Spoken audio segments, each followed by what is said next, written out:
Hello and welcome to the Pankration Philosophy Podcast. My name is Pocholo Cruz, and here's my co-host, Scott McDonald. I thought you were going to announce me. Okay, I'll say it next time. Yeah, and here's my co-host, we don't need Scott an official. McDonald. Yeah. Pocholo Cruz, Scott Scott McDonald. McDonald. Pankration Philosopher. Now it's a podcast, but it's live video stream now too. Oh, look at this. Yeah. Thanks for all our viewers out there. Yeah. All our billions and billions and billions of fans out there who have been impatiently waiting. Yeah. We got my man Anders over here, video production specialist, 15 years of age, deadly with every hand. Yeah. Just definitely has a job, ladies. Definitely has a job. Definitely has a job. He's totally getting paid for this. Yeah. So what high school do you go to, Anders? He's homeschooled. Homeschool. Okay, so I like how this so you're fucked. But what's the high school that's closest to you? Like if you wanted to go to a dance or something. I crash all of them at once. Okay. See, that's a smart man right there. But just name a high school. What's the closest high school to you? Bothell. Bothell High. Anders got a job. Yeah. He's got a job. Yeah. Get counting stacks, son. He is, yeah. All right. So today I think we're just going over the amateur fights that happened yesterday. Axe fighting at Edmonds Community College. We had 3 teammates that fought. It was supposed to be 4. Jay White's opponent missed weight. Yeah. It was a shame we didn't get to see him compete, but hardest working middle-aged man in amateur MMA. Yeah, he really is. We had Ryan Kim. We had Josh Kim. And then Jacob Brennan. Jacob Brennan. Mm-hmm. So yeah, we're just gonna talk about those fights. Do you have the list?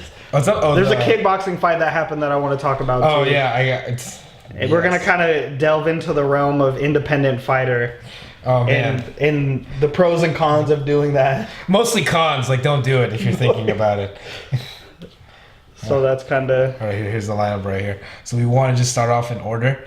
But before, just kind of to break down what we're gonna do, are we gonna talk about the amateur fights and that'll be our MMA discussion, and then we'll probably delve into like the philosophy side of things. Yeah. Just like Pocholo's doing a good job at combining the two. Me, I'm just ready to talk about whatever, and I don't think we have any limitations. No, not really. It's our shit. So I say we start off with the first fight. Let's go over Jacob's fight. I missed it. You missed it? We came late. Man, you guys came late. I talked to Jacob after though, and I'm really impressed with him. He's been coming from like Bremerton. Yes. Hasn't he? Yes, he has. Driving all the way to Kirkland where AMC is, and that shows a whole lot of dedication. His mentality was different on this one from his kickboxing fight. Yeah. He said he was just telling himself he was gonna win, and he really, from what I heard from him, got some good takedowns. He said his ground and pound felt really strong, and I really like Jacob because of all the work he puts in. He's really a grinder and he's dedicated, so it was good to see him get the win. He was stoked for sure, but you saw it. So. I did see it. Yeah. I mean, look good. He was really close on a few submission attempts. He almost had a guillotine, a armbar, and a knee bar as well. He said on the guillotine that he thought the guy tapped. The guy tapped. Yeah. He did? Yeah, well, the guy did the thing where he hit the ground and then started posting. Oh, what? Look who it is. Oh, man, look at Come on in, bro. Looking like Mr. Miyagi with your pajamas. Come on, Kensei. Were you about to make some oatmeal? Oh, man. Getting the quick oats. Yeah, I can look Kensei.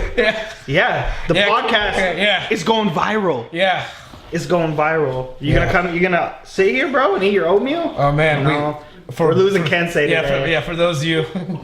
Kensei's in house slippers and like oddly enough, a dress shirt, and he's wearing Bruce Lee Action Dynamic pants that he got off eBay. Yeah, it's quite an eclectic outfit. And he literally has a great value box of oatmeal in his hand right now. He's not ready to participate in the podcast on any level. No. Can't say it, Sensei. Whoa. But anyway, guillotine, man, it's like. Yeah.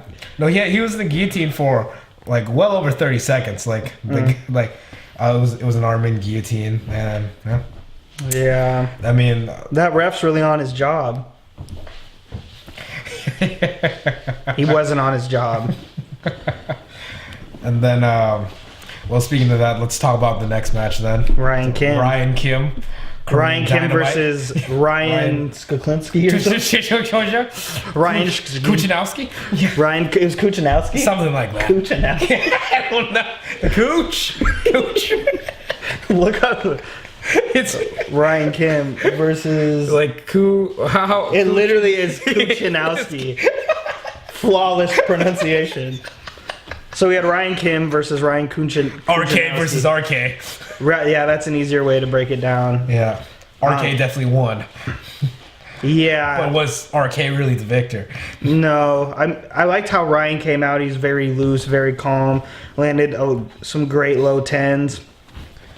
You know, and there was some valid critique of Ryan after the fight that he was he was dancing too much and playing tag, and I think that's valid on some level, but I actually appreciate that about his game at such an early level that he can be that loose. Mm-hmm. I just think it's a matter of him dropping on his punches, but Ryan got some good sitting down on his punches, and just not letting people roll him, you know? Yeah, roll him or pressure him that easily. I felt like while his movement is fine, you have to make him pay for charging at you that hard. Exactly, and when you're so loose and upright, your punches aren't going to be as hard. Yeah, it's that fine balance. There was loose.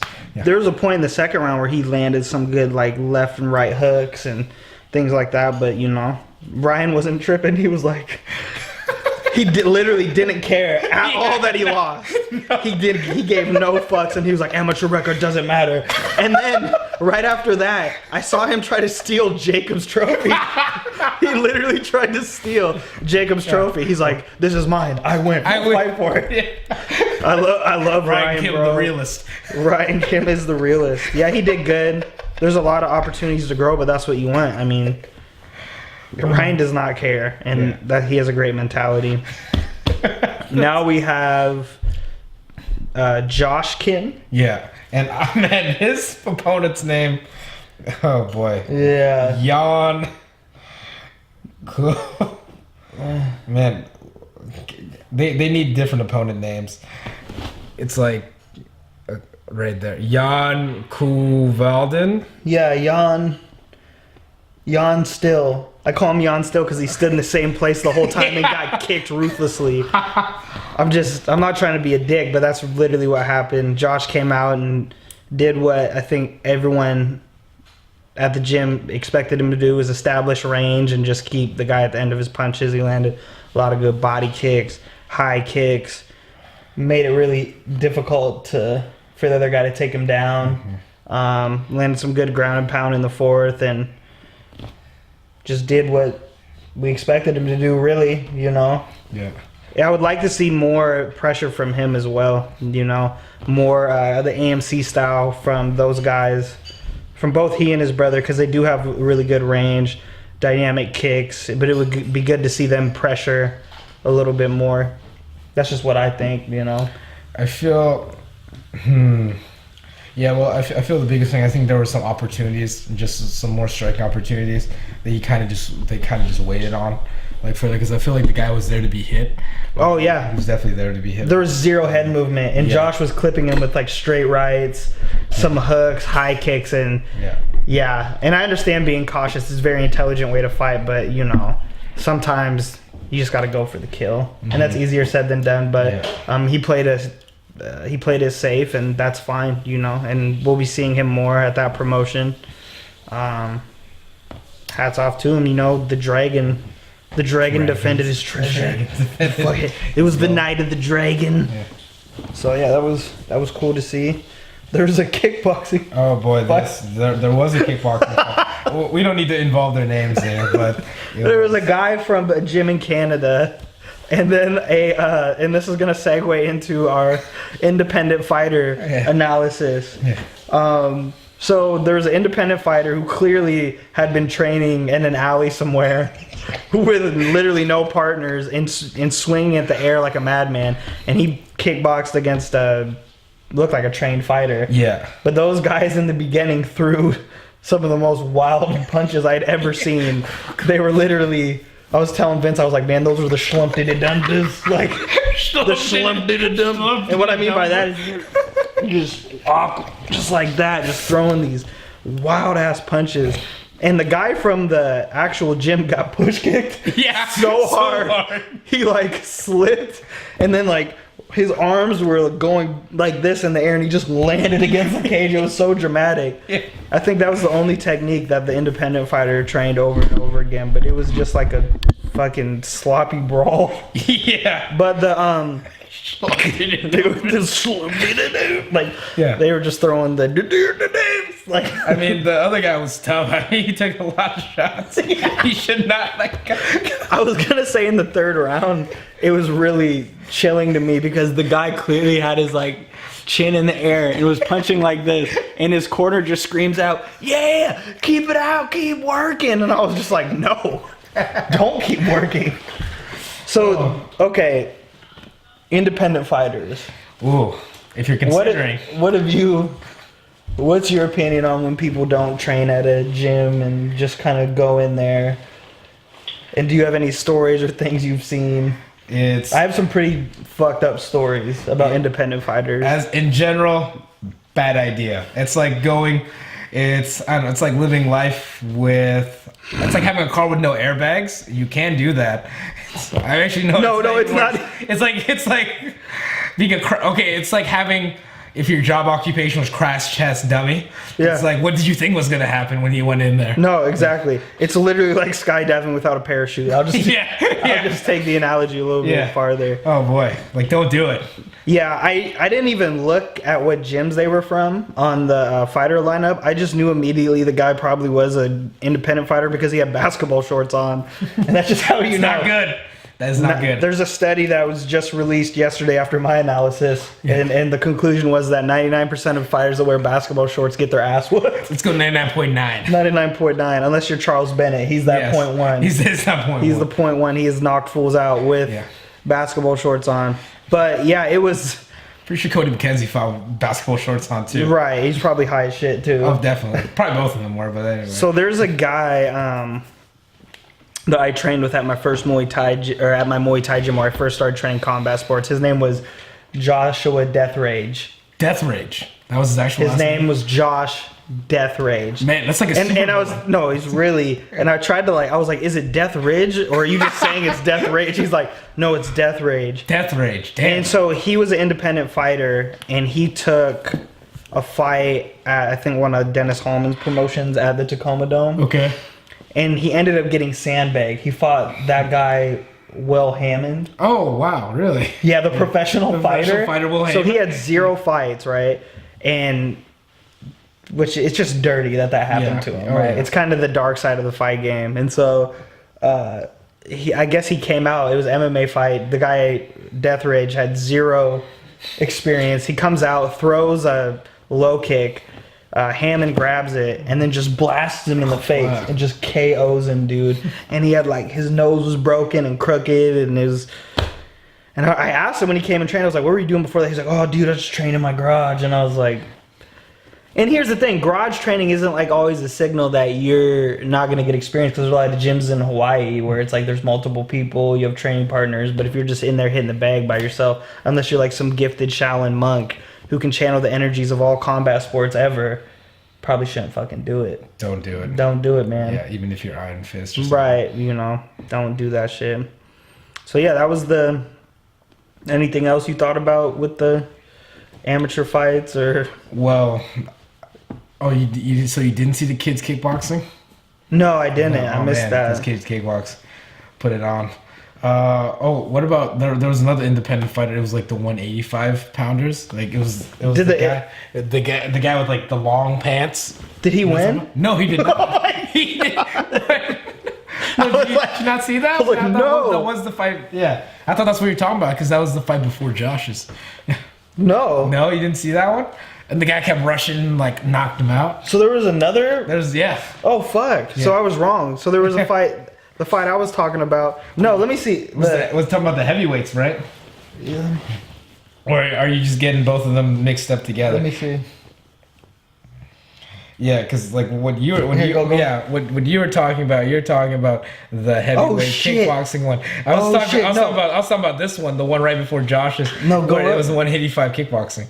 Yeah. Oh, it literally says independent. It literally says. Oh, the guy I was talking about, he literally fought at had basketball shorts on. It looked like he was independent. Yeah, I know. I was like, that's what I'm trying to figure out. Wait a second, that was different. He wasn't an independent fighter. That was heavyweight kickboxing after Ryan's fight. Ryan's fight. Then there was like a 185 kickboxing before Josh's fight. Oh, okay. Yeah, I was like, wait. Well, I guess there's a new conclusion to draw, is that you may be training at a gym where it looks like you're an independent fighter.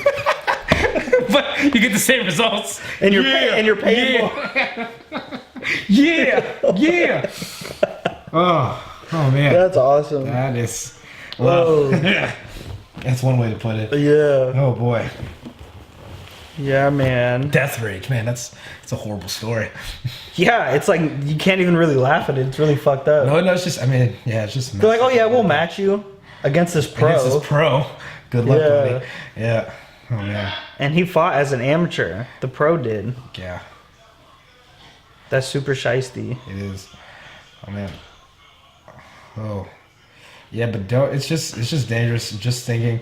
I mean, as both Scott and I know, like the sport of fighting is dangerous enough as it is. Why would you take even more of a risk just not training properly? Yeah, because the consequences are serious. You know, you can get seriously hurt. It's your health. You're literally gambling with your health. You're gambling with your health to begin with, and if you go out there with no semblance of something behind you, of semblance of a team behind you, that's even more dangerous. Oh yeah, and the thing is you want to be as prepared as possible, because there's like a lot of serious injuries, lacerations, brain trauma, broken limbs. Like that isn't just like a over exaggeration. That's literally what it is. Which you know what I was thinking last night, man, is what's up? There just should not be an amateur division.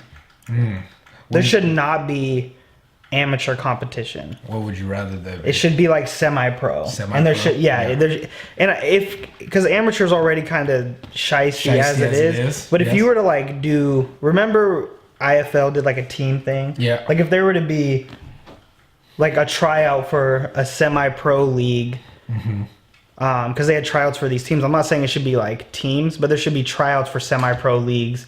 And, you know, if they grant you permission to get on to the promotion based on your tryout, you should then get paid something, because amateurs don't get paid anything. They're paying gym fees. If they get injured, they end up paid nothing to get injured. Yeah, really. Like I remember Brian Laska. He used to train at AMC. He was a really good wrestler. He was in a fight at Axe, or Brian Johnson's. He ended up he was winning the fight, but he got put in an arm bar, and he told us, he was like, I literally was thinking I have work tomorrow. Oh damn.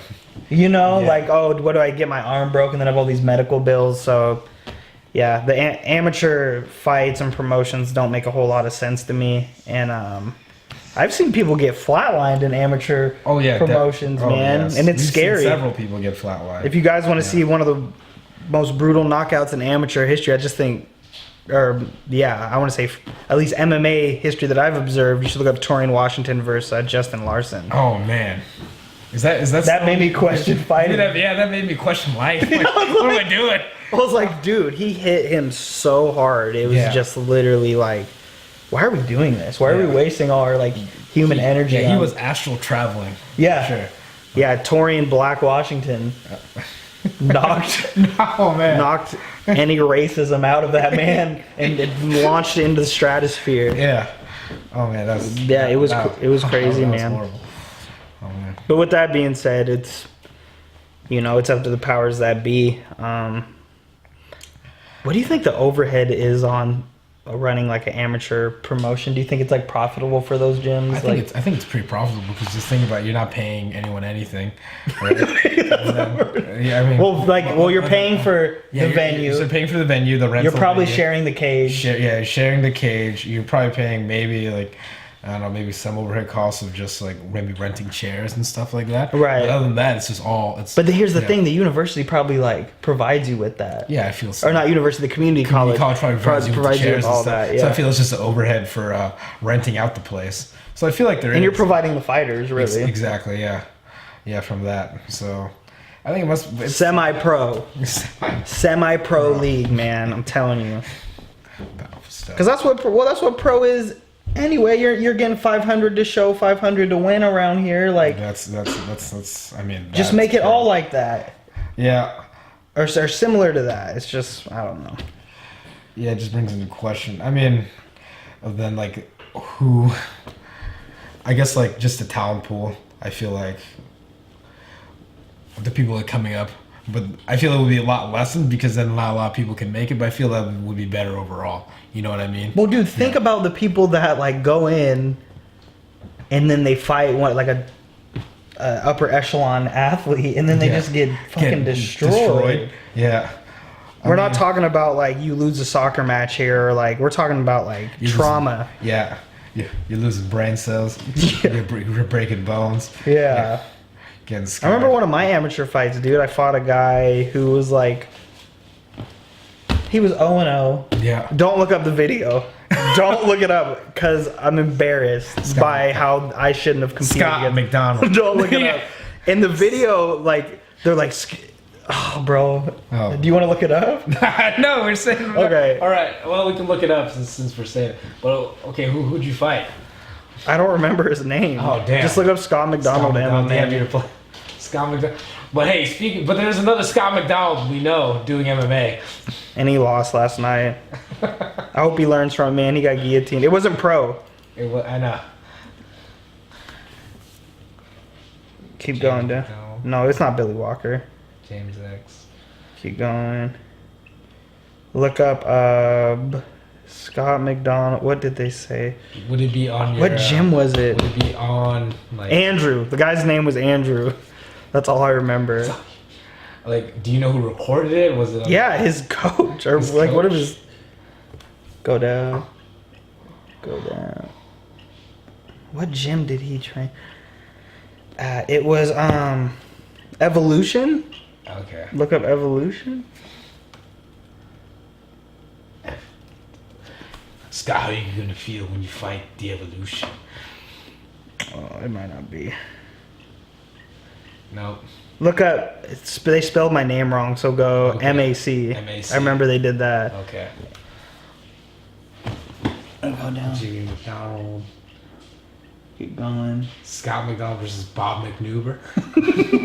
Bob! Sounds like a real good one. Go down. Evolution. No, it's... Let me just take out Evolution. Maybe that's... Well, anyway, I fought this kid. So what It happened? was his Yeah. debut. Well, dude, it was like... I come out in the first round. First, Were you Sean McDonald? No. I looked at him and like I was clearly bigger than him. Fight was out. Is his name Kyle Andrew? No, fight was at 130. Keep going. Okay. And there, I just clinched him up and just went full berserker mode. Okay. And just kneed him like 15 times, and then I front headlock him, head snap, took his back, and then just ground and pound for like 2 rounds. Okay. And I think he went out once, and it was my old Muay Thai coach who was the ref. Oh, what? And he just let me beat this guy up, and I was like, man. Yeah.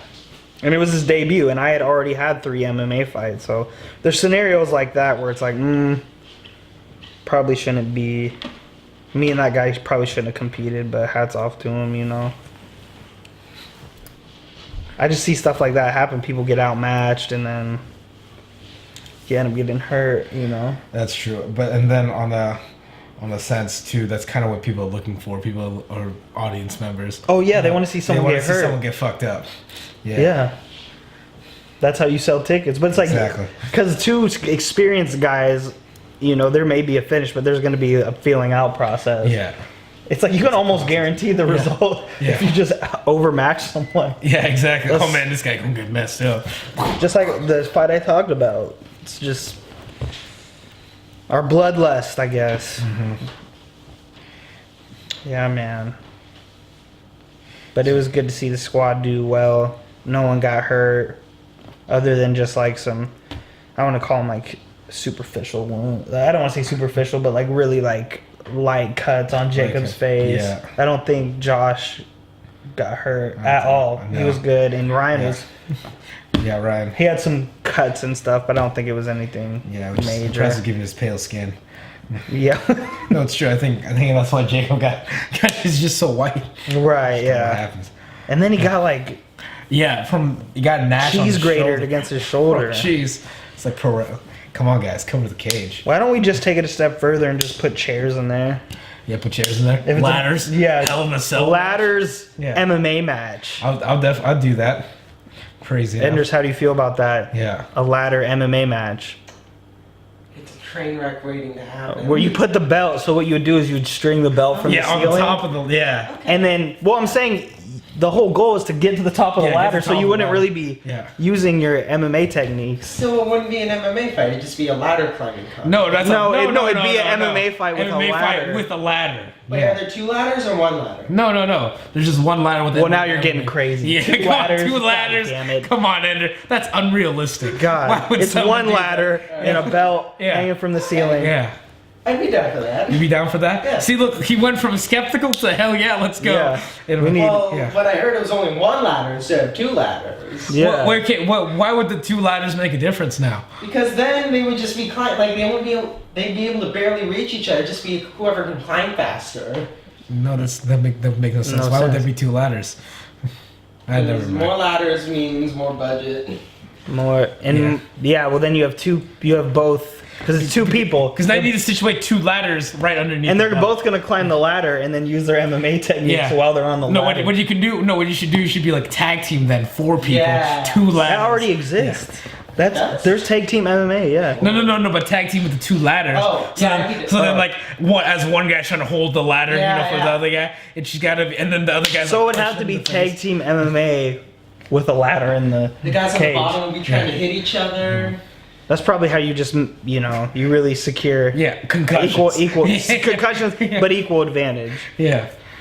Oh man. I'd watch that. Yeah, you would. Yeah, you would. You animal. Just That's why people watch, medieval MMA or MMA in a labyrinth. I've seen that. That's what I'm gonna do after my regular MMA career. What are you gonna do? Medieval MMA. I'm Medi- gonna get in a suit of armor and Oh just. man.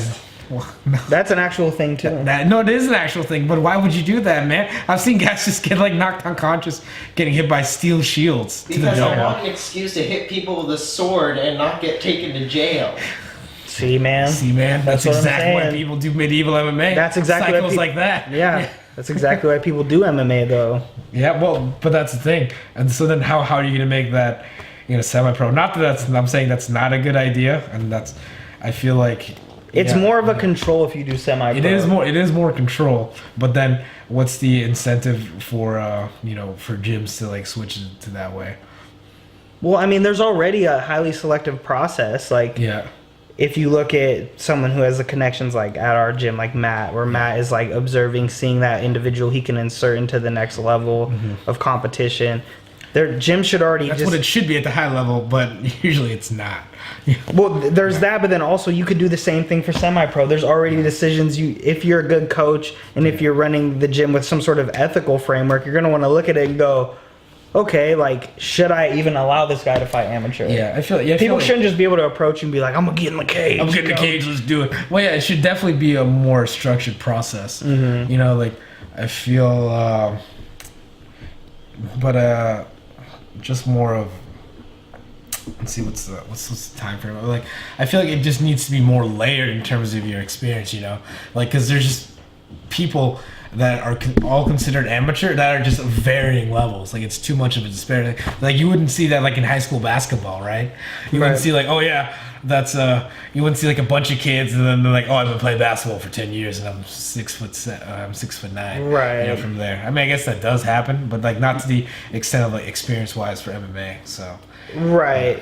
Well, I mean, but the thing with the tryout, like the tryouts are, they do that for tough, right? Yeah. They did that for tough, where they had this whole tryout process. If you do that for semi-pro, you're able to observe where the person is at skill-wise. Yeah, so like higher, so pretty much just higher caliber. I see what you're saying though. Amateur promotions. How do those people get experience? Yeah. Grappling tournaments. Yeah. You can you're sparring Yeah. at your gym. I don't know if Yeah. you need smokers, right? Yeah. Just more. No, I'm saying like that. That's all good aspects. I'm just saying that.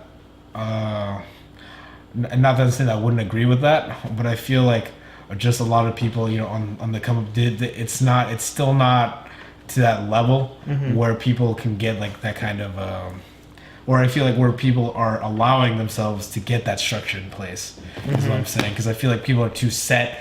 It's almost like it's funny how the pro level and the amateur, or as far as the amateur structure, hasn't really changed at all. And I feel like that's the biggest thing. It's just like having more of a standard of what of the kind of fights that you produce. I think is a big thing, and I think that's exactly what you're saying there.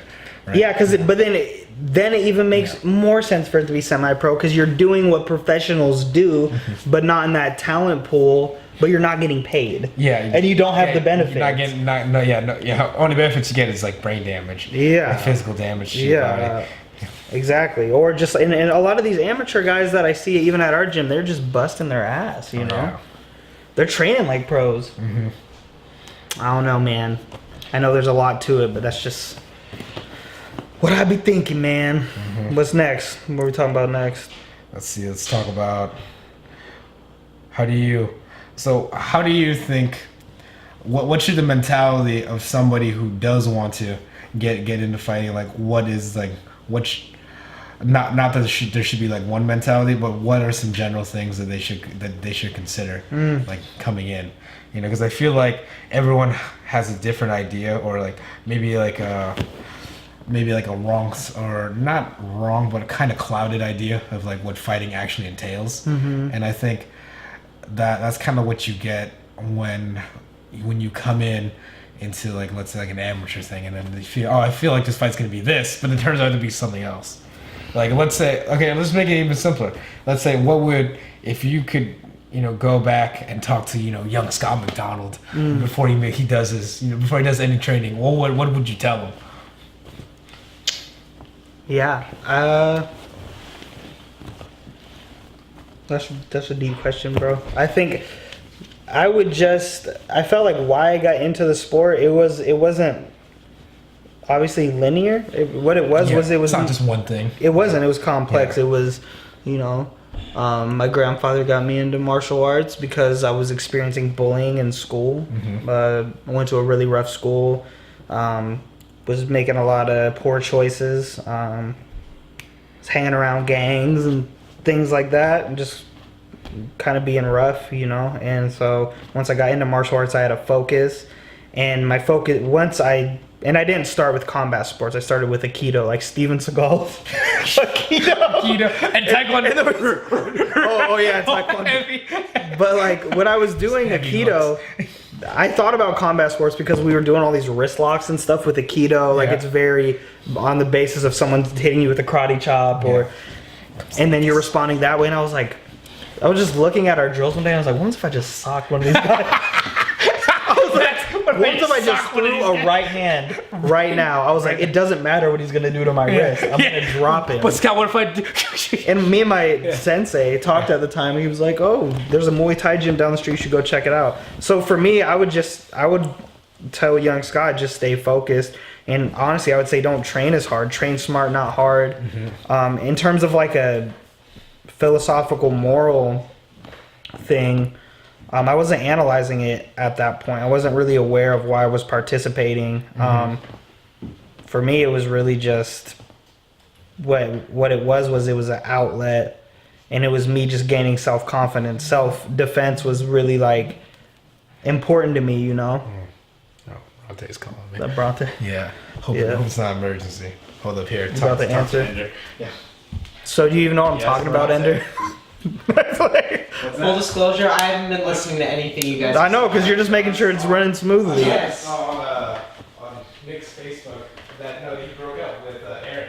Sorry. This dude took a phone call to go and talk about a breakup. Oh my God! Really? Unbelievable. It wasn't an emergency, folks. But no, I was just saying that for me, I got into martial arts for self-defense purposes, and I think I could have become really good without competing. I didn't need to compete to get any answer, really.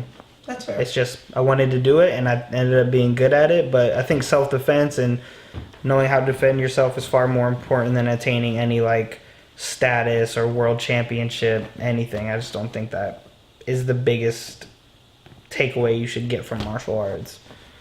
So that's what I would have probably told myself. Okay. Because then I feel like I would have had more backup plans. I probably would have been more vigilant in school and get my degree versus like thinking, oh dang, I want to be a pro, I want to be a world. Yes. Oh, okay. So wait. Okay, guys, dial it back. How did this go? How does this go off the rails like this? No, I just told him that what I would tell you, what I would have told Scott is I would have said, it's not about competing. Is not the ultimate goal of martial arts.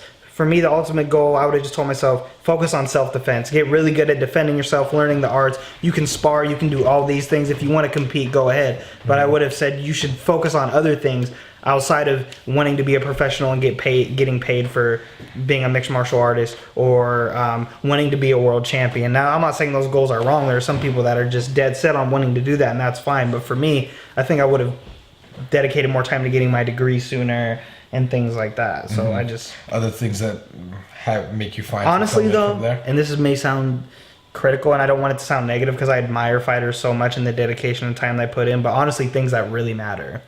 Now, you can use fighting as a platform and then I think do all sorts of big and transformative things with it, but it's not the best thing you could be... I'm just going to say it's not the best thing you could be doing. No, I don't think that's the wrong thing to say. I feel like it's just, you got to think about if you're looking at prioritizing things in your life, think about what's going to give you like the most, like pretty much it's, if you put X amount in, you're going to get Y amount out.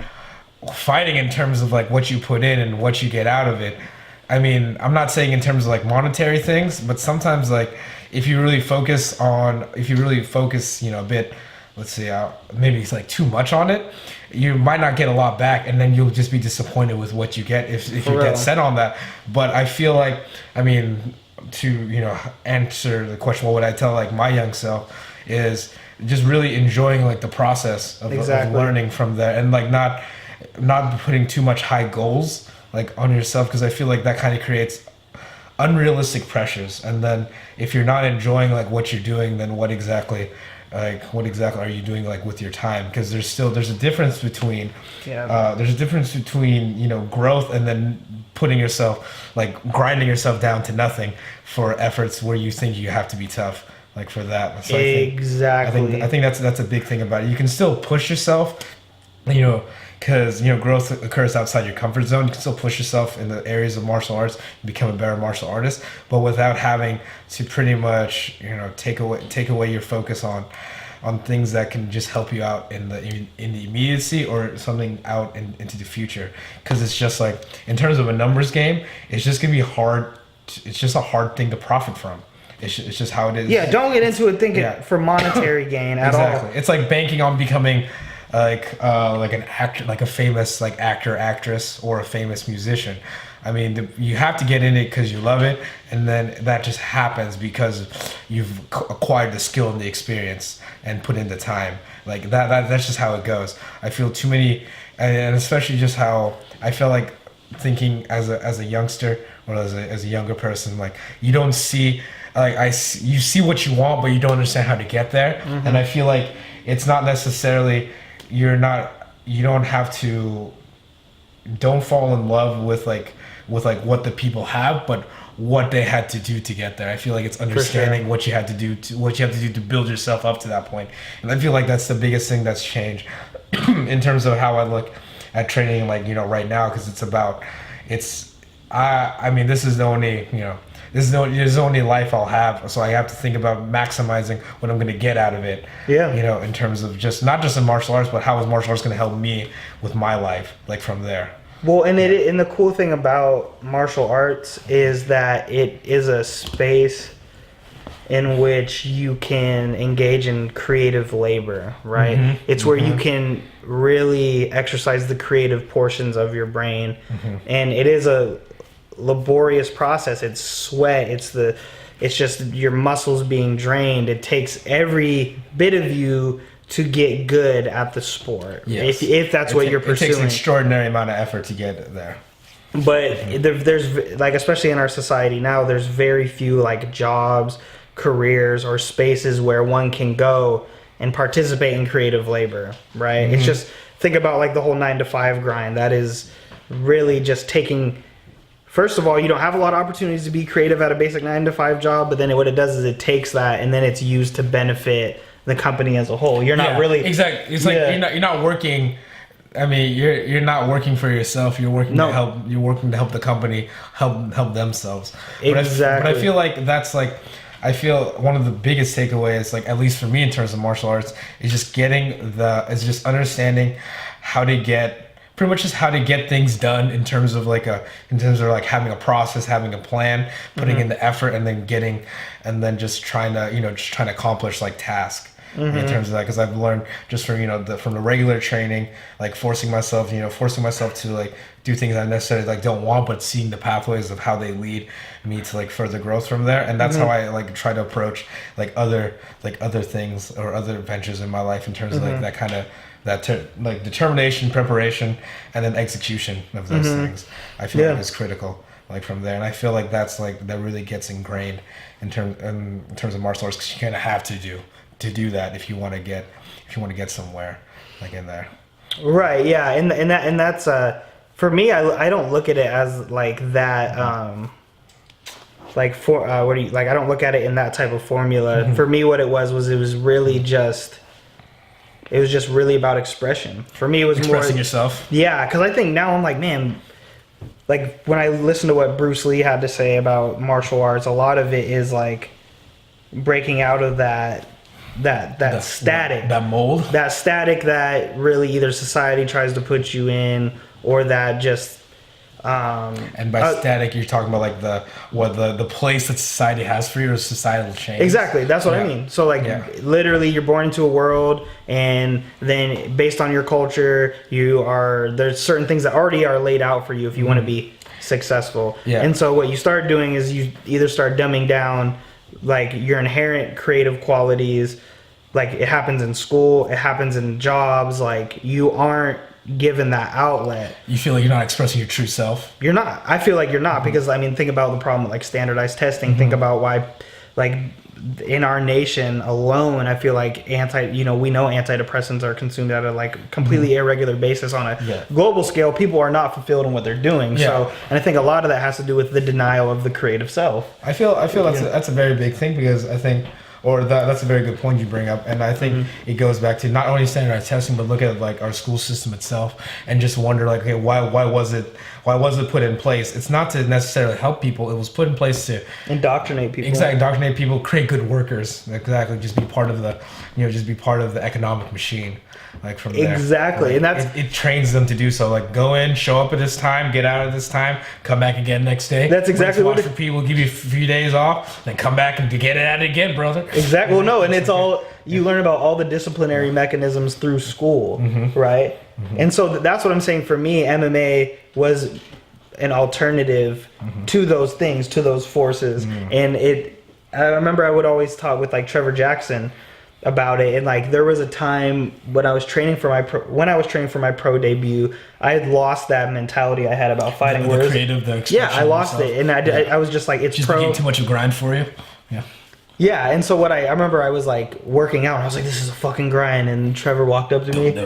No, I know. Yeah. No, he was really like, I don't want to hear you say that.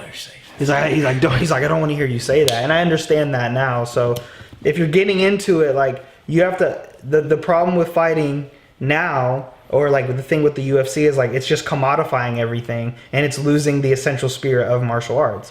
Like, and if that's probably a controversial statement, I don't give a fuck. But it's like you have guys like Conor McGregor who are genuine martial artists, but came in and changed the culture of the sport by like making it extremely Americanized, I feel like. So what happens is he comes in. What do you mean by that, by Americanized? Dude, all he did was do a WWE gimmick. That's all he did. And I love Conor, don't get it twisted, but he came in and he's like, I'm just gonna start talking mad shit. Like, and he had been doing that before. That's honestly his personality. Yeah. But then all of a sudden, the rewards that he's reaping, not only from being a performer, but by being that personality, now everybody's trying to do it. Everybody's talking shit and failing at it remarkably. Think about what's her name, Joanna. Think about just fighters, just blah blah blah blah blah blah. And it's like, oh my gosh, you're doing this so you can get a higher paycheck, right? It's been commodified, right? And that's what happens whenever things in our economic system, once the powers that be get a hold of it, and then it's subject to the markets and profitability. I understand you got to continue to make money, and there's a ton of overhead for UFC events, and I get the business side of it, but it's like, what is that doing to the culture? What is that doing to the culture of the sport? And so I think a lot of people now, they get into it, and when they're training, they're like, get that.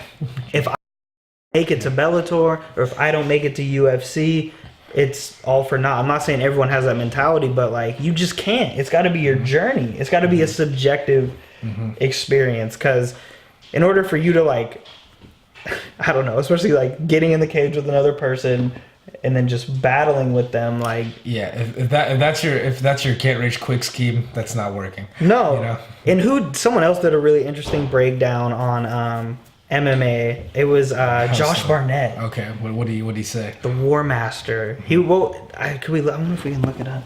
Look, he talks about like sports and how all sports are a form of war. That's another interesting perspective we should talk about. Just like sports is war. Sports. Well, it is. Well, it's modified war. War master. Man, he just keeps it so weird. I'm hearing some sounds. I was like birds. I was like, what? Oh, there's the history of MMA. Let's see what that is. I thought that was me.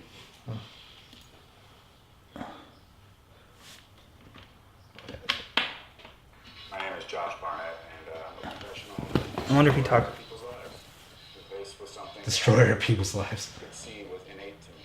Doing this is as natural as eating or breathing or anything like that. It's not an illusion to me that this is what I was born to do. I was born to be in combat. I believe that being true to yourself, who you are, and what you believe has to come first with all decisions and everything you do in life. I think that when all is said and done, whether people agree with it or don't agree with it, there's a certain amount of respect that is earned that way. Also, when you believe something and you're sincere about it, now people are likely to take you seriously. Being insincere is one of the biggest ways in which you can find yourself being despised or even worse, not cared about at all. And let's be honest, this is a sport, this is entertainment. We're doing this as a business as well, so we need people to care. If they hate you or they love you, either one is the same. It doesn't really matter. They're all going to pay to see you fight. When people are completely ambivalent to what you do, now you've got a problem and you really have no value. My journey has been full of ups and downs. I've won some, lost some, that's for sure. And I've been through good times and bad times, but I know I can't change any of it, of course, because you cannot rewrite time or history. And at this point, I like the person I am, and I'm okay with the life that I'm living. And the worst things that I've ever done, even in consideration to MMA, those are nothing in life. It doesn't matter. They're so small potatoes, and what people do, and what's available to one's life, and the choices that can be made. It's so important. Yeah. I mean, he's touching on a lot right now. People will not say it, it doesn't matter. It's just a story. Some of it that has occurred, and some of it That's right, Kente. people in the ring have made a big impact in their life. And Yeah, you turned it up. I am pretty proud of that. I never did it for them, and I'm not going to do it for them. I don't fight because I want to make others happy or because I want to entertain them necessarily or bring something to them. The part of me that I don't really like is the part of me that ever want or need for external gratification. I don't like the part of me that wants to be rewarded from somebody else for something I've done, or the part of me that ever fears at all any of that kind of weakness. I abhor it. That's a surefire way to do something for the wrong reasons and to fail at it. You have to do something for your reasons, the reasons within yourself. When you do it that way, then it doesn't matter the outcome. You're okay with it. And I've always learned that way more than likely ensures that you're going to do the best that you can possibly do, and that the best outcome is going to come to you. That being said, I know that part of that within me is going to bring that talent to the ring, is going to bring entertainment to the fans, is going to show something that others will not, that will take consideration, to a degree. Like when I get in there to fight, I'm going to bring it. You have a job to entertain. And I'm not going to be false about it. I'm going to be me. That's because it's the only thing I can really be anyways. And I'll just highlight a few things to make it more of a product that is easily digestible. But I guess I am known as being a renegade, and being, some folks have referred to me as difficult, and I don't really feel myself as being difficult. If you're straight with me, I'm straight with you. If I agree to do something, I do it. And I just expect the same in return, and that's not always the case. That's always been difficult in life. And plus, I often, when it comes to business, I don't take things personal. It's not a big deal to me. Either we can do it or we can't. If we can't, that's fine. And but some folks really get bent out of shape about not getting what they want. And as a person, I'm a servant to nobody. So if you expect me to be subservient, or you expect me to bow to you, or you expect anything like that from me, you're never going to get it. If anything, you'll just encourage me to want to burn your house down. That was a leap. That's Josh Barnett. I don't have any tolerance for that. What's that Ken say? And that causes friction, I suppose. Not usually for me, usually for others. They have a hard time understanding that concept. They want to try and change the world to the way they believe that it should be. I know how the world is. And I know when it is difficult for me, and the things that I don't like about it, and the things that I don't agree with, and I wish were different, and things that I can't change, I can't change them. The things that I can, if it's worth it, then I will. And I'm just like anybody else, man. Sometimes there's those things that you can't change, or those things that I was like, he's just frozen like this. Wait, that's because he wants to be there. That's because Right? That's how he expresses himself. that's how he wants to And be, he's, right? and he's not changing for anybody. No, Scott. he's not gonna move. He's not going to move. We're like, Josh, can you move Josh, your can you lip? move? I'll move when I want to move. Yeah, How's he doing that without moving his lips? that's extreme self-control, like Yeah. the discipline you talked about. Yeah. Anyway, I think that's a good thing. He didn't talk about what I wanted. You didn't talk about what you necessarily said about sports being war. But We can talk about it though. Sports essentially, that it just fulfills that human need to be. Think about it. You're behind a team. You're trying. No, go ahead. Keep talking. Yeah, you want to try Finish to your conquer point. somebody. Yeah. It's like, and that's how people get so rowdy, because people like to be behind their tribe. Like, oh, my tribe won Exactly. here. Like from there and there. It's like, what does that even mean? That's what I was telling DJ yesterday. I was like, sports. we were talking about gangs and Yeah. You know- Is that, or like in turf and stuff like that? Like, yeah. Well, you're fighting for who? For what? And fighting for the what block I grew up on. Yeah. Yeah. Yeah, and what all Josh Barnett did there was a subjective analysis of why he participates in MMA. He's saying Yeah. he's not doing it to make anybody happy. He does understand it's a business. He doesn't take Yeah. business personal, and he knows that by him being his most genuine self, that he'll perform. And you could even say that's like his existential analysis. It's like Yeah. Jean-Paul Sartre talks about the genuine self and how we are it's not God or anything. It's we make our own choices. And so Josh Barnett is definitely following that line of thinking. But at the same time, it's like, it reminded me, what did he say? He's like, I'm not here to like, didn't he say I'm not here to be subservient. subservient, but in a way when you fight, you are like subservient to people at that people pro that level pay- yeah. that pay you. They pay you. It's just They decide yeah. whether you stay here or you don't. So, and that's the other thing too. Like him, just in listening to him, I thought about that scene from Gladiator. Are you not entertained? Right. Is this what you came to see? Because that's what keeps you. That's what keeps you there. Sports is war. Steve. Yeah. I think it has to leave soon, so it's probably wrap it up. You gotta leave soon, Sports Ender. of war. Sports is war. Sorry.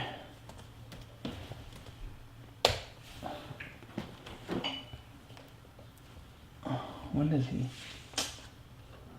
See, when you try to find something, it's just. Of course. What?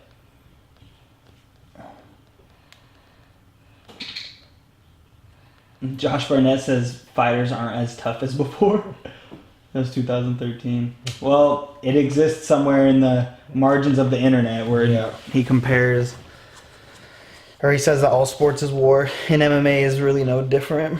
It's not actual war. Like, you know, Tim Kennedy talked about, like, I hate when people use it as an analogous for war, but that's not what they're saying. It's saying it was based on that conflict. Just like politics. It's supposed to be simulated war, essentially. Yeah, politics is a lesser form of war. Yeah. It's not the actual taking of lives. It's negotiation. It's adversarial. It's like even in courtrooms, there's the state and then there's the defense.